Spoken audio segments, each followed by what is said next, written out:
Vikings because they traded up one spot from number 11 to 10. They got the national champion quarterback, J.J. McCarthy. Some mock drafts had McCarthy going earlier, possibly to the Giants at 6, but they passed, and the Vikings pounced and went and got him.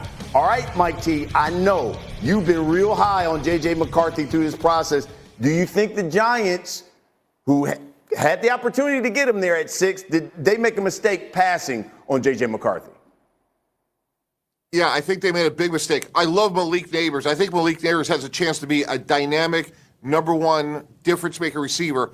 But Daniel Jones has missed 23 games. I am hard-pressed to study the history of the NFL when a player has gotten older and more durable. And when Daniel Jones has no guaranteed money after this year, and when you look at his production, he hasn't thrown more than 15 touchdown passes in the last 4 years. He has trouble holding on to the ball, and you have a chance to get a guy like J.J. McCarthy.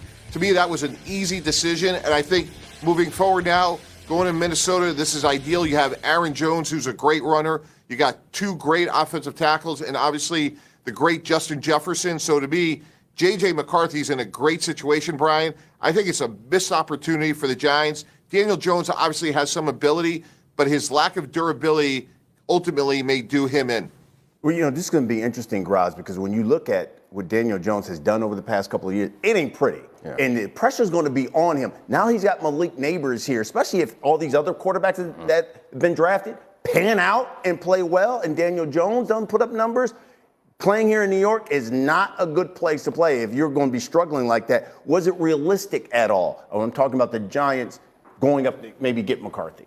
Well, no. I mean, he was sitting at 6 and they didn't take him. Yeah. So obviously he was not their guy.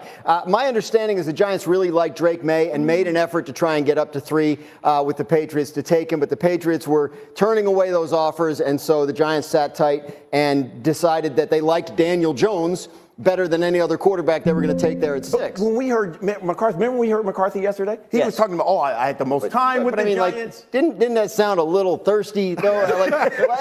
like he was trying to talk something into happening. So I think that's what was going on there. And look, he's in a great spot, obviously. J.J. McCarthy with Minnesota. We've talked about this for weeks now that would be the top spot for him. The Giants, this is a vote of confidence for Daniel Jones. They're saying, okay, show us. We've got you your star receiver. Take your replacement. Show us what you can do. You've got this year and $36 million guaranteed. Let's see what you got. I don't know that I would consider a vote of confidence as much as it's them sticking by their guns, which I respect in that they don't see J.J. McCarthy the way that some people like Mike Tannenbaum do see him. And I think that some teams in this situation, some general managers and some head coaches would have taken this Hail Mary on J.J. McCarthy because they believe that it could save their job. So honestly, respect. It's a hard decision to pass up and to get a receiver right here when you don't have a sure thing at quarterback, because no one believes that they think Daniel Jones is a long-term solution. But I also think that very few people believe that J.J. McCarthy alone, dropped in that situation, is going to improve anything. The way you build up that, or the way that you get a quarterback in position to have success, is you select a player like Malik Nabers that feels like a can't-miss prospect. If that's the case, then RC, should the Vikings be looking at J.J. McCarthy as a steal? And should we be looking at it as a steal for the Vikings to get him at number 10? No! Y'all let Mike Tannenbaum trick y'all.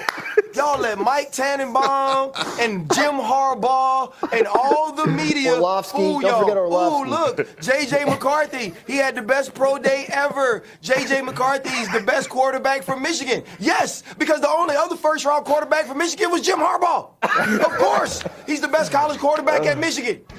We said all these things, and everybody built it up. J.J. McCarthy was drafted where J.J. McCarthy should have been drafted. And what the New York Giants did that was smart was they touched this fire before and got burned. Dave Gettleman was sitting at 6, and he saw Daniel Jones, and he drafted him because of need. And that's why they sit where they are now. They weren't going to make the same mistake twice. So you go out and get a positional player that is absolutely dynamic in Malik Nabers. And now you give Daniel Jones an opportunity to play with a true number 1 talent. If Daniel Jones doesn't produce, now you try to move on and find you a different quarterback. But if J.J. McCarthy wasn't the guy, and listening to Graz, he's saying that Drake May was. If J.J. McCarthy isn't the guy, then don't handicap your organization for 4 more years making a necessity pick.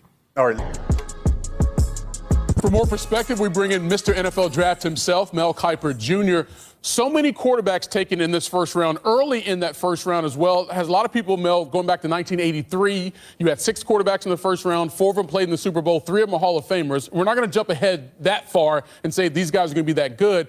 But I wonder, was it the depth of talent at the quarterback position in this draft that necessitated those guys going early? Or was it really about the need of the teams who were making those picks in the top 10?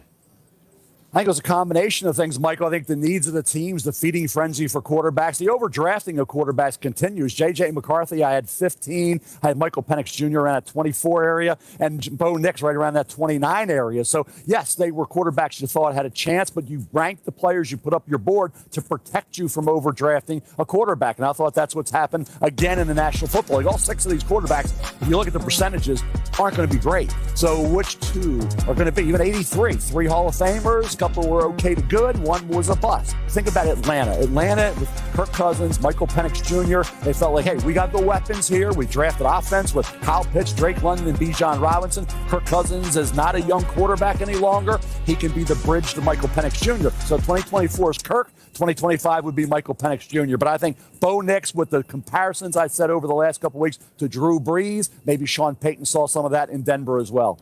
Let's circle back to Penix for a second, because you said you had him rated lower, around 24. And look, there have been moments in the draft history where we've been surprised by a pick and look back several years later, it's like, oh, yeah, that was a good move. He should have been selected there. What is it about Penix's skill set, Mel, that we could be looking back 5-6 years from now saying, you know what, he should have been drafted 8th overall?